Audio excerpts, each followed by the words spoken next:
Scaling the giving movement by 500% wasn't luck. Sabahatt Habib knew exactly what she was going for. She joins us this week to break down how the great teams run like an F1 crew, why she hates the term she CEO, and why culture's ads beats culture fit every time. If you want to lead like a pro, this episode is your playbook. Welcome, Sabahatt. How are you? Thank you. Good. How are you? Yeah, very good. Thank you. We were talking about this for a while, haven't we? We almost booked you in last year, but we didn't get a chance to actually bring you in. But very glad to have you here. Thank you so much. I want to get straight into it. You know, a juicy question, which is how do you keep that culture alive when your business goes 5x in size? Well, honestly, it's extremely difficult. And I'll be lying to you to say that we always get it right because we do make mistakes. We are human beings at the end of the day.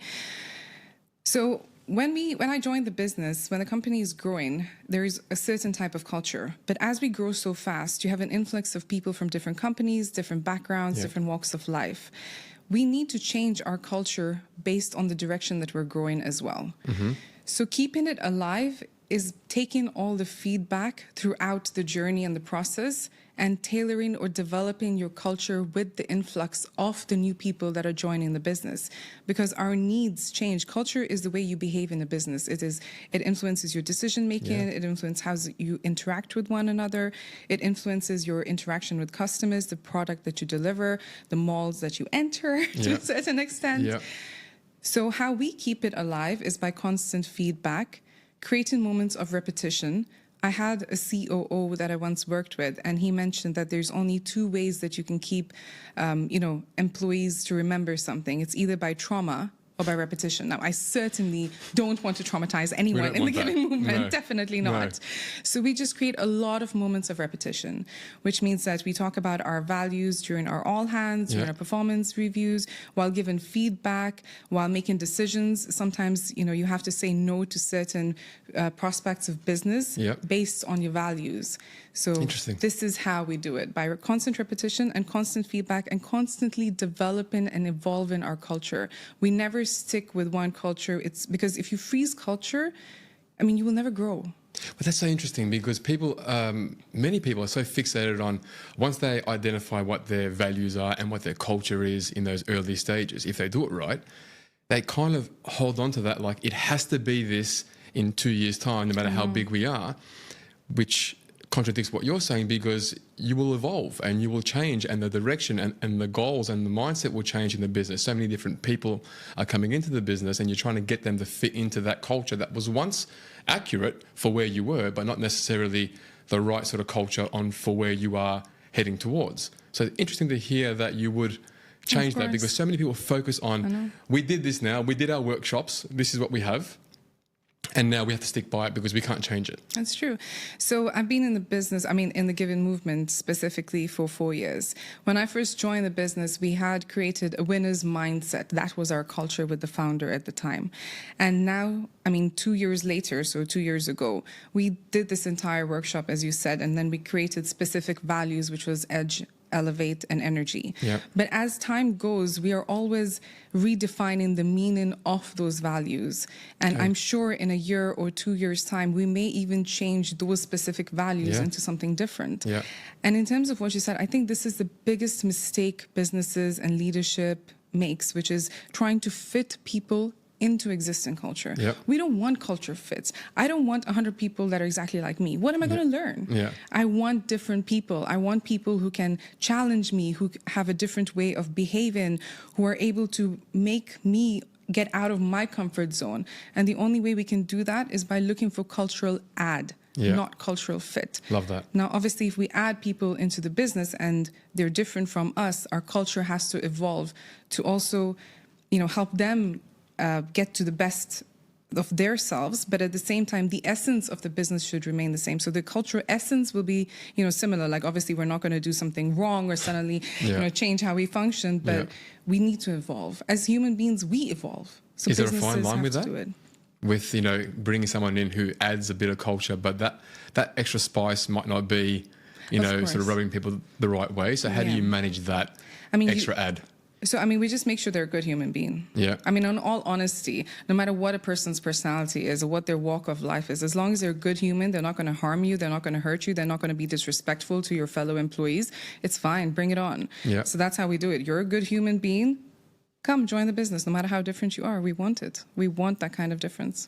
So then everyone's question will be, how do you identify who's a good human being during the interview process when you're putting them through that? Oh my gosh, this question, I tell you. So I always tell all my hiring managers of my team, interviews are like dating. Yeah. Yeah. You put your best foot forward, you're on your best behavior, and you're trying to answer all the right questions because you want the opposite person to really like you and call you for that second date, which is the next interview round.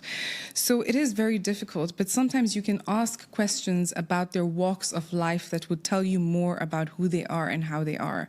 So one of the most famous questions that I always ask, I mean, it's not famous, but like in my world it is, because We'll make it famous now, don't worry. Okay, we'll make it famous now. Yeah. Is like, tell me about the most difficult decision that you've had to make in the past 6 months to 1 year in your personal or professional life. But obviously we prefer for you to talk about your personal life, or what is the most difficult situation that you've gone through in your life and in your, in your walk of life, not your professional life. So we try to switch. And of course, if someone's comfortable, then they can share. Now, this tells us about their grit. Have they been through something that is very challenging, and what decision or what route did they take? Now, this does not 100% answer the question whether they're a good human being or not, but it does tell you a little bit more about their thought process and how they react to difficult situations in life, which I think pushes us as human beings. And makes us, realize or see who we are. Gives you that visibility, right, Yes. on who they are. Because the generic sort of interview questions that 95 to 98% of the people actually ask in interviews will give them an opportunity to give you surface level answers and tell you what you want to hear, right? Yes. Like you said, that dating reference, it made me chuckle because I run training in our business and have done it for a very long time for talent partners all around the world. And I always use dating references when it comes to recruitment because it is such a, like for like when you're engaging with someone and trying to get a read on who they are, what they're doing, if they're saying the right things for the right reasons, or are they genuine and so forth, right? So it's just that sort of process. So That's true. Interesting to hear that you have that sort of methodology as well with that human-centric sort of approach. Is that driven by you, or is that driven by sort of founders and then passed on to you? So honestly, it's driven by me, but I'm really lucky and blessed that our founder and I are quite aligned on how we think about people. And I think this was really important for me, even in joining the Given movement. I wanted to make sure that the leadership also consists of good human beings, because I think that really impacts our lives. If the leadership team is very autocratic or, speak to others like they're nothing. I mean, come on, let's face it, this happens in the world, right? So then obviously I don't want to be I don't want to be part of a business like that, because I'm supposed to be driving people and culture, and that's going to make my job really difficult. I mean, I don't want to be part of that. So I was really blessed that, the people that I've been working with, they're very aligned in my thought process, and they accept it and they encourage me to do more. So I'm lucky that way. Have you ever had a relationship with a founder where you haven't seen eye to eye, and that's been a big challenge for you? Oh, that's a very interesting question. So I'm not sure how much I can say. You can say anything. No one's listening to this. Nobody's listening to this. I mean, of course, there are times when you don't see eye to eye. Let's face it in life, right? I mean, and you want those moments to happen, because you don't want your founder or your line manager to have the same perspective as you all the time. It's going to get pretty boring. Yeah, absolutely. And again, you're not going to be able to bring out the best version of yourselves through having these disagreements and finding what's the best way forward. So yes, there are several occasions that we have not seen eye to eye with all my previous, founders that I've worked with, because I have a thing for startups, so I've worked with a lot of founders. But that's the beauty of it. And I think it's great. Can we talk about D&I and how it's been a buzzword for a very long time, but not necessarily sort of, in my mind, executed well or enough in this part of the world? Oh, yes. The misconception or the difference between the Western world and how they handle it compared to here. Can you give us your perception on that? So I have a very interesting perspective on this, which is that I don't even think it should be a concept. I don't think we need to have D&I policies. I don't think we need to create, safe groups where ethnic minorities should, get together and speak about how difficult the world is for them, or how, women at work should have specific groups. And I don't believe in that, because I feel the more we create these policies, or the more we focus on the differences, these labels, the more barriers we're creating. Yeah. Whereas in reality, we should just be embracing each other for who we are, and it should not be a thing. Yeah. It should not be something that we need to think about. Yeah. It should just be in the norm, not the exception. And I know this is really difficult, because obviously people are from different walks of life and different perspectives, and what I'm saying is, like, in the perfect world, that's how it would work. But I think it all trickles down to leadership. If your leadership is treating each and every single person equally, the rest of the company will follow. If your leadership is not, then of course it's going to be extremely difficult. But that's where people and culture champions come in, and they need to have those candid conversations. They need to call the leadership team members out when they behave in a different manner towards towards someone, because of who they are or where they're from, etc. Yeah. The only time I think that D&I requires specific workshops is when we talk about people of determination. Yeah. And the only reason I think we, like in the Given movement, we have several workshops for people of determination. I mean, for our entire workforce, on how they should work with persons of determination, because I think, like, we don't know how to work with a person who is visually impaired, or how to work with a person who is hard on hearing. Yeah. We just don't know. Yeah. So this is more of an education thing rather than a segregation thing, or let's treat them separate. No, it's more like, how do we just work all together? And I know that, again, we all have biases. 150%. I mean, I sometimes tend to have biases as well, but it's about being more aware and asking yourself questions when there are certain decisions that you're making which may have an impact based on diversity or things like that. It's by ensuring that companies have salary ranges and gradient systems in place, so that when a person is being hired, you're not like, okay, this person is from X country, so maybe we can get away by, It's sad, isn't exactly. it? Yeah. But if you have these things internally already set, then you're eliminating the probability or possibility of having a biased decision in terms of pay, in terms of job title, in terms of level. So I think this is how I function, honestly. It's a great perspective, because people always talk about it, and you see posts on LinkedIn, you see people on other podcasts. No one watches them anyway, but you see other people talking about these types of things, and this topic not being sort of driven hard enough. I had a guest in, I think, season 1 for us. She was a female co-founder, and I asked her about sort of women in leadership, and she said, I hate this term. Exactly. I hate the she-CO sort of thing, and just women leaders, because why are men just leaders and women have to be female leaders? Why can't we just be leaders? Exactly. Why do we have to label ourselves as something different and unique to try and stand out? Why can't we just be like everybody else when we're asking to be seen and paid and valued as the next person, but we are labeling us as something different? So her perspective was actually quite similar to yours. Stop labeling it like this, and let's just do the right thing by treating people in the right way equally, and so forth, and that way it'll take care of itself. So I just want to share a recent example that happened, because sometimes we're so conscious about diversity and inclusion that we tend to want to hire females in a department that is predominantly male. It happens. I had a situation similar to this a couple of months ago, and the line manager came to me and was like, you know what? I have 2 candidates. One is a man, one is a female. But my team is predominantly male. So I'm thinking we might have to hire the female, although the male in this situation has all the skills, and I think he would be the perfect candidate for the role. But I think we need to hire the woman. And I was like, no way. No. It's may the best candidate win, because otherwise you're doing the opposite. You're now starting to discriminate men. And just because you're trying to create more women roles. And I don't want to have this thing of like pity jobs as well. Absolutely. No, Absolutely. Let people get it, based on their own credit. People analytics. Okay, and there's a lot of it going around, and our previous guests specialised in it, to be honest. What's your thoughts on when you get that sort of data and analytics as opposed to your gut feel towards the people and culture side? So I think both of them go hand in hand.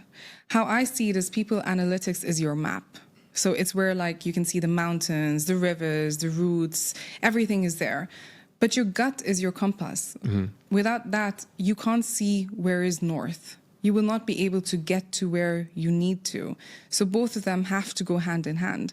And our guts, I mean, everyone tries to say that gut is emotional or it's just, it doesn't have any evidence or back end, but your gut is actually based on years of experience, so years of data that you have endured yourself. Yeah. So we must trust our gut too. Yeah. And I think we need to use both of them together. So you look at the data, you look at the people analytics, but then you trust your gut and then you see the story behind it.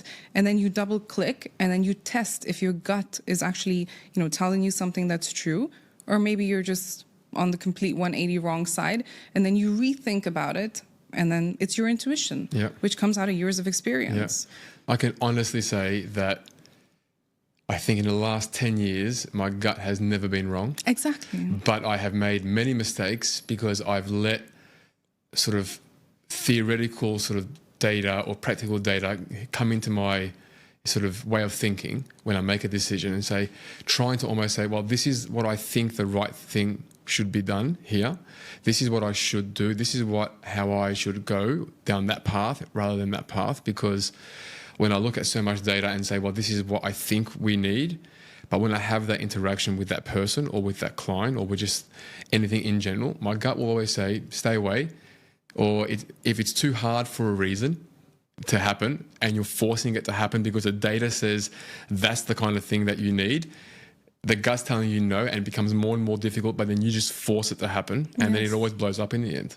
Agreed. Because that's never wrong. Years of experience. Yeah.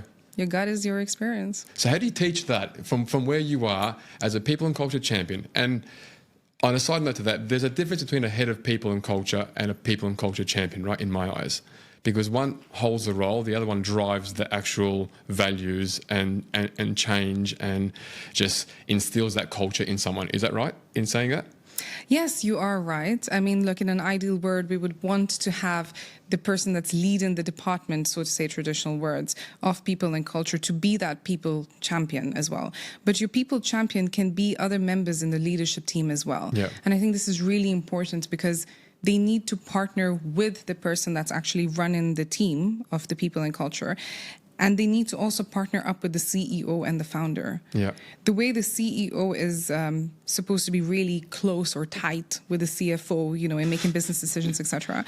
They need to do the same with people and culture. I think it really frustrates me and it infuriates me so much that people do not give people and culture the amount of importance it requires and it needs. Without your people, you are nothing. You are never going to get from startup phase to 10x or 20x. Without your people, it is absolutely impossible. So have your people and culture person on the round table, like, King Arthur's round table of making decisions with all the leadership team. They need to have a seat in it because it is fundamentally important. Their perspective matters. Yeah, we did that many, many years ago. We did like a leading teams exercise. We had, I think it was like 38 managers in a very large business, like $1 billion business. And we had 38 so-called managers that had management responsibility, but they weren't leaders. And we all know the difference between the two. And we eliminated most of them. And I think we were left with 12 of the 38 that were actually identified as leaders in the business. But then they selected, I think, 2 or 3 who weren't in management positions that were actually on the sales floor and brought them in as leaders because they were going to drive that on the floor with everybody else. Rather than being told by superiors, they were actually being told by, their peers. This is how we live and breathe our culture. This is the standards that we set, company first, team second, individual third, and so forth. And they had that, but the major driver was those 3 individuals. They were just fantastic. And none of them even stepped into any management roles. They were just leaders by just their behavior. So that's amazing. Yeah. So we have something similar to that. We call them impact ambassadors because we're all about humanity in motion and the impact we drive. And we do that with the retail stores. Okay. Because the retail staff is something that I'm being honest. It is very difficult. I do not go to the stores all the time. I do not have the bandwidth to spend time with each and every single member of the retail team. And as we, increase the number of stores that we have in Dubai, we need to make sure that there is an alignment between HQ and the retail staff, and the retail staff are client facing. They're literally the first POC that the customer is actually going to see. Yeah. And we need to drive them and motivate them as well. So we don't want to be a traditional retail organization. So we created this program where we have the impact ambassadors, and we switch them every 6 months. And of course, they need to be culturally aligned because they're the ones that are promoting our culture and in their stores. Let me put on my archaic hat for a second, okay? I am a old school leader who cringes and just shivers at the very mention of people and culture. Oh no. Okay? and I'm talking to someone like yourself who's such an ambassador for it, and you're in my business running the whole people and culture side, and you're constantly talking to me in our one-on-ones, in our leadership meetings. It's so important to look after our people. And I'm of the belief of, listen, I pay them a salary. I pay them to do their job. They should just do their job and be happy with it, because we're a great company. We're making money and everyone's getting paid on time, and it's a great office. We've got nice little gadgets here and there. They get a hoodie, they get a water bottle, yada, yada, yada, and so forth. All right. How do you change that mindset when it's from the very top, and they don't believe in what you believe in? So firstly, I hope I never am part of an organization like that. But I think what I would do in such a situation is, you see, the beauty of it is that life happens. So even this old school traditional person who does not care about human beings and thinks that, oh, I pay them a paycheck and that's enough. I mean, life is going to happen to them as well. They are going to need that flexibility. They're going to go through something in their life that's going to require them to, show emotion and show their vulnerability, etc.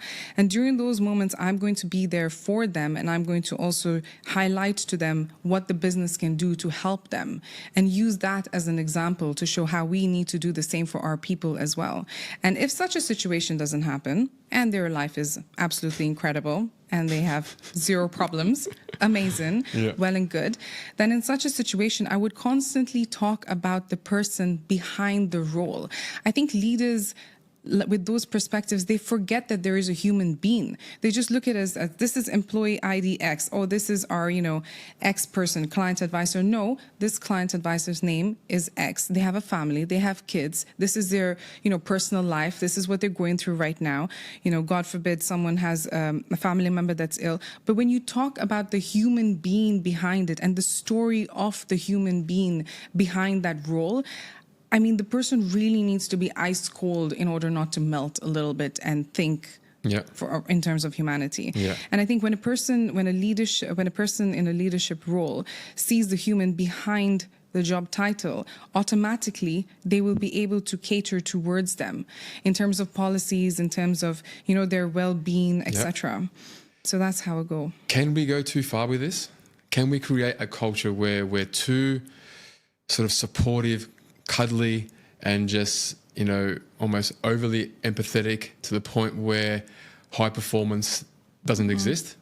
No, so I think that, it's a very good question, to be honest. And I think there's a really clear line. Like, there is a proper boundary that we must accept. So there's this whole buzz thing that's going on right now where, someone has a headache and they're not coming to work, and you're supposed to be empathetic towards them for that. It's become a little chaotic, let's be real, right? Especially with the Gen Zs entering the market and everything. But being empathetic is about real life. It's not about things like small petty things. And being cuddly, oh my God, no way. We are not being cuddly with our employees. We make it very clear. Our culture, we're a sports team. Each person has to be the best in their role. If you're not the best in your role, you will be benched. We talk about, how, for example, in the World Cup or in the football teams that are, playing in these, world championship and leagues, etc., they put their best players for a reason, because they want to win. We want to win, hence, you are our best player. If you do not perform, you're going to be benched. If you still do not pull up your socks, you will be managed out of the business. You'll be sold and traded. Exactly, exactly. But in the meantime, while you are on this incredible football team, we are going to help you be there for your life. You know what I mean? This is what I mean when I say empathy and humanity. Because we have kids that fall sick. We have elderly parents that require our assistance and also fall sick. It's about being there for them when you need to, Yeah. showing up for your responsibilities. It's about understanding that a lady who is like 7 months pregnant entering a metro is absolutely ridiculous. So let her work remotely. So in our maternity leave, for example, we changed it and we made it quite innovative. That in the last trimester, let the lady work from home. You don't need her to suffer the metro and, almost... I mean, what is the reason for that stress and anxiety? Yeah, exactly. So when I talk about empathy, I'm not talking about being cuddly. I'm talking about being direct. I'm talking about reducing the anxiety of the employee. Stress at work is very normal, but there are two types of stress. There's stress of actually doing the work, which we love, and a lot of A players and drivers enjoy that. And then there's the stress and anxiety of, what does my line manager think of me? Oh my God, I'm about to have a performance review. I'm going to get that increment. I've told my wife I'm going to get that promotion. We're supposed to buy a property, etc. And then performance review time comes and, oh, actually, Sabahatt, you know what? You're not ready for this. You were actually supposed to work on X, Y, and Z. And then I'm really angry and having anxiety because how am I going to go home and tell my spouse that? And also, why didn't you tell me this 6 months ago so I had enough time to work on it? To me, this is well-being, and this is what I mean by being empathetic. Helping people show up in their lives and reducing all of this unnecessary stress and anxiety that we create in businesses just because we don't want to have that candid conversation because, it's difficult, but you know what? You're a leader for a reason. Yeah. So embrace that difficulty because you're doing something good for the opposite person. Such a great answer. I think we've got probably 16 snippets from that little answer just then for our I can go on recordings. and on about this. That was a really good answer because it just hits me hard with that because I was... Let me try and give as much away as possible. I was a horrible leader in my early days. Because I watched too much TV thinking that I needed to be this aggressive locker room leader that was just very abrasive and just argumentative and just criticise people a lot, right? I was a high performer myself, but I was just a horrible leader. And to the point that one of the businesses that I ran, it shut down. That's how bad it was. It was an absolute car crash. And I still think about those days 18 years ago.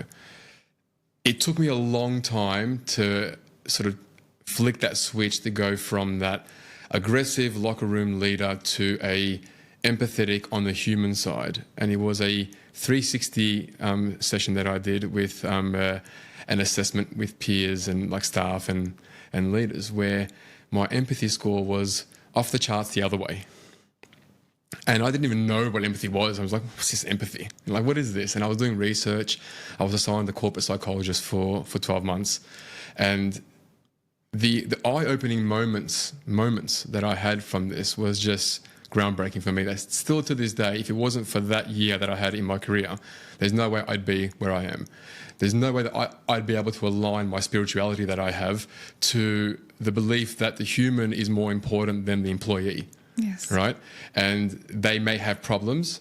And there are people that know me that know that I have worked with individuals who have suffered some tragedies and have gone through struggles. And the only thing that I can do for them as their leader is to be there for them as a human being. Yes. It doesn't mean that I pay them more because they need money, because that's a business thing. But on the human level, I can just be there for them. If they're in hospital, if they need some sort of just emotional support, there's a running gag in our company that I should run my own therapy, sort of a clinic, because constantly candidates and clients just call me to bend my ear back for a half an hour, right? And I just listen and let them get it off their chest and give them some advice and move on, right? So it just takes a long time to get there, and to hear you articulate it the way that you did, is just, it just proves that you it doesn't mean you're soft. It doesn't mean that you let go of your business goals and your objectives because you want to be nice to your staff. You can still drive them, right? Exactly. You can still push them towards, high performance success. Yes. And hitting your goals at the same time, knowing that they believe that they're treated as a human, and you see them as a human being. Exactly. And help them show up in their lives. Yeah. Like, as you mentioned, you are now there for everyone, but it's also about creating an environment where they can show up for their people, and 100%. Like, we need to drive high performance. You know, it's like a Formula One team. Again, I'm sorry, I have like so many analogies, and we Give always me all the sports. Don't worry about it. It's good. because It's I think good. sports is great, right? You Yeah, always it put is. your best, Yeah. and even in the Formula One team. So we always talk about this, like, you know, every X number of all hands, and we remind all the new joiners that this is our culture. Because if you're not the best, I mean, we all work as a team. Each person needs to put their best foot forward. There is no room for any kind of dead weight. No one is going to carry each other. Yeah. When life happens, yes, we do support each other, but then you need to get back Yeah. at it, because we are not a charity organization. We are a business, and we are a startup, meaning we want to get to, you know, 100x in 5 years, when traditionally a company would take 15 years. This Yeah. is just how it is. Yeah. So we expect you to work at the speed of lightning. We expect you to give it to you 300%. And in return, because obviously it is also a transaction, we will make sure that we give you a great employee experience or people experience, meaning Yeah. that you will be able to actually live and show up for your loved ones, and also have an environment where you will thrive. Love that. Yeah, it has to be. And no cuddles. No. No cuddles. No. No cuddles. No cuddles. That's No, for be anyone, that's for anyone overly else nice. who's listening in this room. Okay. You mentioned retail, and Yes. there's a pivot with Giving Movement at the moment, and Yes. you mentioned off air that obviously many retail stores are being opened. So it's almost like two separate businesses and two separate sort of demographics, personalities, characters when Yes. you're running an e-com and then you're going into traditional sort of retail. How do you manage that? I mean, in terms of the culture, you Yeah. mean? So, I mean, it's quite difficult, I'll be honest, right? Because in HQ, everyone is there. It's very easy to see, to get the vibe, to understand what's going on. In retail, you know, we have all these 7 stores, and I don't have the bandwidth to go to each one, etc.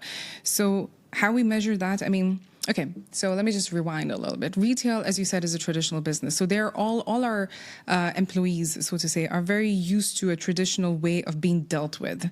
And a lot of these traditional companies, they treat their employees as employee ID, so they're very strict, they're very rigid. Retail staff feel like they always need to play around. They need to fake sick leaves just to show up for their kids or just to move houses. This is how they are brainwashed. Like, this is Yeah. how they function, because this is how their entire career has been. They're always treated as, so to say, like second-class citizens. But what we do in the Giving Movement is during the induction process, and because I mean, I'm so blessed, like, you know, our store managers are brilliant, and I've spent a lot of time with them. So they're at the same, like, they have the same thought process that these are human beings and we're going to treat them this way. So in the beginning, all our retail staff was like, okay, this is very strange. What do you mean I can go home to see my sick child? What do you mean I can use my sick leave for this? I thought you're going to cut my pay, or I thought it's going to be unpaid, or wait a minute, what do you mean I can, go back home and spend time with my wife and, use my sick leave towards that, because obviously you can't work remotely in retail. So they were very confused about, this is strange. Yeah. And again, I will not lie to you, there were a few times where people try to push boundaries as course well, they because, do. now I can do this. Oh, let me fake this. Damn humans. So, yeah, I swear, oh my God, human beings. This is why we have so many policies as well. Yeah. But so anyway, so there were obviously these instances that happened, but I think this was with the first retail batch. And then after that, when they realized, no, wait a minute, TGM, I mean, you can't, they don't mess around. So they're not going to tolerate my nonsensical behavior. They are going to find out when I'm actually messing around and when I'm being real. They will help me show up for my life, but at the same time, there are strict boundaries or lines that I can't cross. And then when we started opening new stores, obviously in a new store, you have existing staff and new staff which blend. So they become your cultural champions. Brilliant. Can we go way back? COVID? Oh my gosh. Is it like a distant memory now for all of us? I think it is. It feels like it was a different 4 lifetime years, ago. 5 years ago? Yeah. It feels like an absolute lifetime ago. So I much has know. happened since then. True. Well, let's try and wind back, because I've had my own lessons when it comes to COVID. What is the biggest sort of leadership lesson that you learned during that time? I think it's the fact that we don't have to have all the answers. Yeah. So COVID was a time where, we went remote. Who was working remotely before COVID? It was like a big deal to Yeah. practically beg your line manager Yeah. if you can work remotely for Yeah. a day. And your manager would be like, oh, are you really working? I don't know what's going on. So Yeah. I think we all were, we we were pushed into the situation where we had to be very creative. Employee engagement with employees remotely. Oh my God, how do we do that? We did ridiculous things. Oh my God, you're going to laugh at the amount of initiatives I put into place. When I look back, I'm like, did I really do that? That's ridiculous. Like forcefully, Give us one. forcefully making everyone have lunch together on a Friday and like splitting the teams into 4s or 5s. And there you are with your food stuff in your face and trying to converse. But that's what I do with my kids. Okay, Be friends. Be friends. Exactly. So, I mean, it was a crazy time, but I think the biggest lesson was I don't need to have all the answers. I was also going through something emotional at the time as well. I also lost relatives with COVID, just the same way our employees did as well. So I can show my vulnerability and just be there and say, okay, I don't know what's going to happen. I don't know if COVID's going to become the new permanent thing and are we all going to die? I have no idea. Yeah. But I'm going through something emotional, so are you. And let's just go through it together. Yeah. Because as a leader, sometimes I used to feel I have to have the answer. I can't just not have an answer. I can't just be. I need to show support. I need to be positive. I have to change the mindset. You know, I put all this unnecessary pressure, and I'm sure all leaders do the same. But COVID taught me no, Sabahatt. We can just relax and just say, yeah, I don't know what's going to happen, but we can virtually hold hands and we'll get through it. Yeah. And that's all that matters. I think I learned we are resilient and we adapt. Oh, yeah, we do. And very, very quickly. As much as what it was a struggle to go work from home, remote working, we did it at the blink of an eye. Yes, we did. We went from face-to-face meetings to Zoom meetings. To Zoom fatigue. To Zoom fatigue. You know, people still to this day can't manage their Zoom calendars because they roll over from one meeting that's 5 minutes late, 7 minutes late, 12 minutes late, and they just keep on going until they miss one meeting completely altogether because they just are running late all the time. But we adapt, true. right? Yeah. You're right. We put so much pressure on ourselves to be perfect and to do everything right that we should just let ourselves be ourselves, and we'll find a way to make it work eventually. Exactly. Maybe not in that exact moment, right there and there. That's fine. Again, we're not looking for perfection. We're looking for high success, yes. We're looking for high performance. We're looking for the ability and desire to want to achieve those things. But to be perfect, none of us are. Exactly. So why are we even aiming for it? It just doesn't make any sense. It's true. Perfection is something we will never achieve. It's just continuous improvement. Yeah. So many snippets. I mean, I'm just thinking of the team just doing the editing. They got so many one-liners here. I'm glad. Just amazing. We got work from home though from it, okay, and now it's becoming, it's massive, right? Yeah. And remote teams, remote working, hybrids, and so forth. And there are still some startups who claim to be startups, but yet they want them to be 5 days a week. Is it a deal breaker for you if you had someone who says, I can commit to 3 days a week? No, I mean, it depends on the reasons as well, right? So look, I'll be honest. Human beings are social beings. We come into this world alone. We die alone. But while we're in this world, we need to physically, socially interact. This is just how we are programmed. If you don't see a person for a week, you are going to start losing your mind, even though if it's just from, the screens, etc. So I think... I know I'm not directly answering your question. It is not a deal breaker unless they have a specific reason. Yeah. So if it's like, okay, I can only do 3 times a week because, I need to take care of my elderly mom and I don't have help at that time. Sure, we're completely okay, no problem. We will help you show up in your life so that you can do 300% at work. Yeah. This is what we believe in, right? Yeah. High performance. But just in general about the whole hybrid thing, just to give my 2 cents on it, is that I don't think remote works 100%. I think it has to be a balance, and the hybrid working is the best way to go about it. And having like 1 day in office, 1 day work from home is the sweet spot, I think, in my perspective for us. You've managed remote teams before. Yes, it's a challenge, right? Of course. Because, and is it more on the people who are remote, or is it more on the lack of leadership that actually forces that to become a challenge? So it's not the lack of leadership. I think it's because when people are remote, you don't have those water cooler moments. You don't get to know each other as a person unless people like me in PD force you to eat lunch together so you can converse and, make fun about how a person eats. Or, you know what I mean? Like those joyful moments are not there because everything is so transactional. Okay, I have a 9 a.m. meeting. This is the agenda. Da, da, da, da, da. I have a 10 a.m. meeting next to the Zoom call. Whereas you don't get to just chat and be like, oh my God, how was your weekend? You're not going to do that in a Zoom meeting because you're so bound on time. So I think this was the biggest challenge, and I'm sure remote companies still feel that. Like, you don't get to know each other unless you do offsites, which are quite expensive, and it's once a year. And there are ways to mitigate it in a certain way, but it's not an ideal situation. So what sort of playbook would you offer anybody to manage remote teams in the best possible way, where they're integrated into the culture at the same time you're instilling that sort of high performance in them? I think you just need to have multiple offsites a year. You need to get people together. Even if you're a remote team with like people in all kinds of different countries, it's great. It's perfectly fine. But you need to at least once every quarter or once every 6 months have an offsite, bring everyone together, put a face to the name. A body to the name, should I say? And have that physical connection and interaction. Okay. What do you want your legacy cultural shift, cultural move in general for yourself? Moving forward in 10, 20 years' time, the people to think of you about? It has to do something with humanity because that's what I fundamentally believe in, and I preach that. So I think my legacy would be, she brought humans back to human resources. So she brought humans back to human resources. I know we hate the word human resources, but it's not a bad word. It's just that people made it so admin, etc. Or she made the world see that there are human beings behind those job titles, that human beings is what matter. We keep forgetting we are human beings. We are not human doings. We have emotions. We have life. We can... if we're given the right environment, we can reach... we've already reached the moon, but you know what I'm trying to say. Like, you can achieve anything in the world. We could live in the moon. Okay, if you're just given the right environment, because human beings are so spectacular. As you said, we adapt. Give us any challenge, we'll figure out the solution, no matter how crazy it is. But give us the right environment to thrive. And the only way to do that is to look at me as a human being. So, that would be my legacy. Love it. Hopefully. Love it.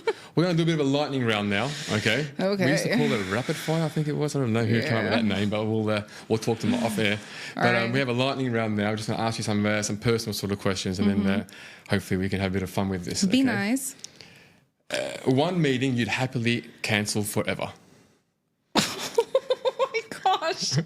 One meeting I would cancel forever. All meetings. No, this is I don't know how to answer because this. Meetings for meeing's sake are just an absolute head doer, right? They just kill me personally.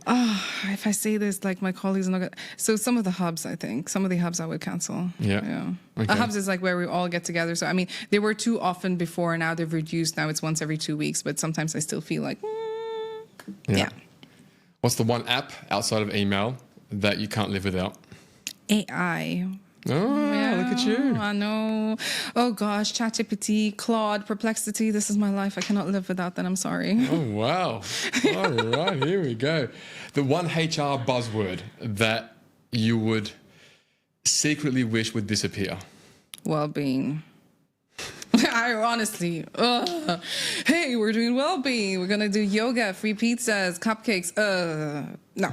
I don't like it. Sorry. I had someone. This is no longer rapid fire, but I have to say it. I had someone once work for me, and she believed that she was the driver of all culture in the business. And I asked her, just out of curiosity, can I ask what you think you do to drive culture? She's like, I remember people's birthdays. I buy them birthday cards. Oh gosh. And I am the first to write them like a birthday message on the WhatsApp group. Oh gosh. Bless her. And I was left scratching my head thinking, if that what you think is building a culture in a business, then we are so far away from, where we want to be. Bless her. Yeah. But again, her heart was in the right place, but just not in the right place, if that makes sense. The giving movement perk that you can't live without? Honesty. Feedback, having these kind of conversations. See, it's not a traditional perk, okay? But to me, because it's not so common in other businesses, to me it is a perk. If that makes sense. But if I talk about traditional sense of perks, I think, what would it be? The flexible... us being policies. My amazing policies. I mean, again, what am I saying? They're not really perks, but again, because they're so different compared to traditional companies, I consider them as perks. Yeah, I guess maybe should I say the work from home once a week? Or, hey, our employee discount for our gear. Pretty cool. Yeah. I was expecting you to come in full, product placement, just, get some branding going on. I wanted to, but then I was like, really? Should I just rock up with my biker shorts? And like, he's going to think I'm coming in from a workout or going to a workout? I was going to wear my shorts, but I know I don't have the legs for it. So that's why I thought pants would be a better option for me. I thought I'd keep it one guilty pleasure TV show that is just got you hooked right now. Oh my God, Parenthood. Parenthood? Yeah, I know, so random, right? Okay. I'm so hooked. Like, I need to literally be like, Sabahatt, stop it. You're not going to wake up tomorrow morning. And last one, what piece of advice would you give your younger self, say from 20 years ago, right now? It's going to be fine, Sabahatt. Don't worry. Yeah, believe in yourself, girl. Yeah. You got it. Yeah, amazing. Sabahatt, thank you so much for this. This has been so entertaining. And like I said, the team has got probably 117 snippets from this recording. So thank you so much for your insights. Really appreciate you coming in. Thank you so much for having me. I really enjoyed this conversation. Pleasure. Thank you. Thank you.